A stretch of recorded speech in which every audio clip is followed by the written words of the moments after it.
Well, welcome to Chom Sports News Channel. Don't forget to subscribe.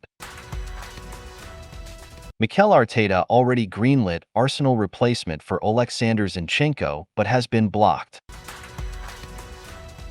Mikel Arteta aimed to replace Oleksandr Zinchenko in the Arsenal team with the transfer market, but has this season been blocked from doing so thus far.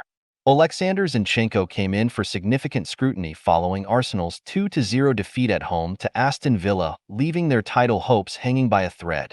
They are now 2 points behind Manchester City with 6 games left to play with a Champions League quarter-final second leg in Germany to contend with next week.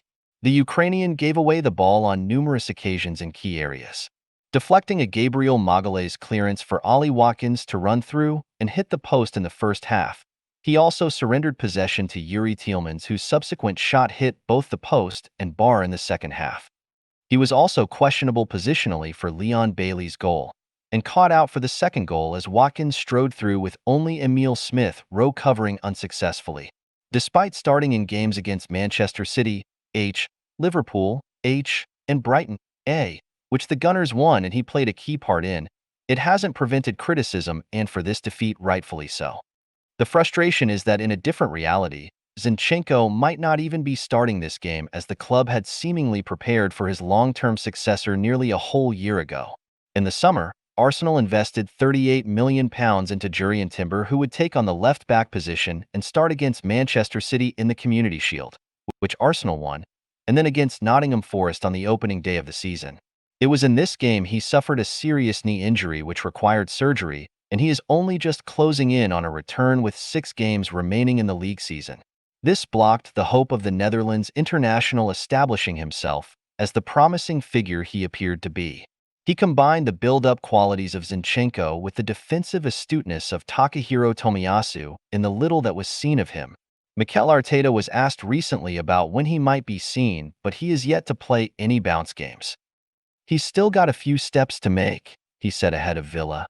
"He needs to play a game, at least with the under-21s, and he's going to have an in-house game soon as well. He's done everything in training. Now it's getting that match fitness and having people around him to start competing in a full match, which is different to training." Arsenal's under-21s are in action tonight at home to Aston Villa, before then playing the following Monday, April 22nd away at Blackburn. Either could be an opportunity to see Timber back in action with the hope of some game time before the season concludes. Next season, however, the long-term plan will be for starting 11 integration.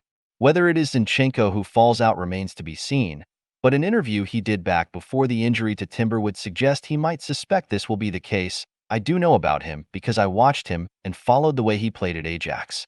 Also, I played against him for the national team," Zinchenko said. "So, I know about him as a player, what amazing qualities he has, and now I know him off the pitch.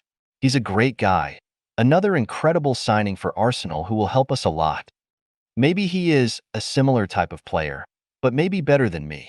I'm sure he is 100% going to show us what he can do and will really help us." Thanks for visiting and don't forget subscribe, like, share and comment.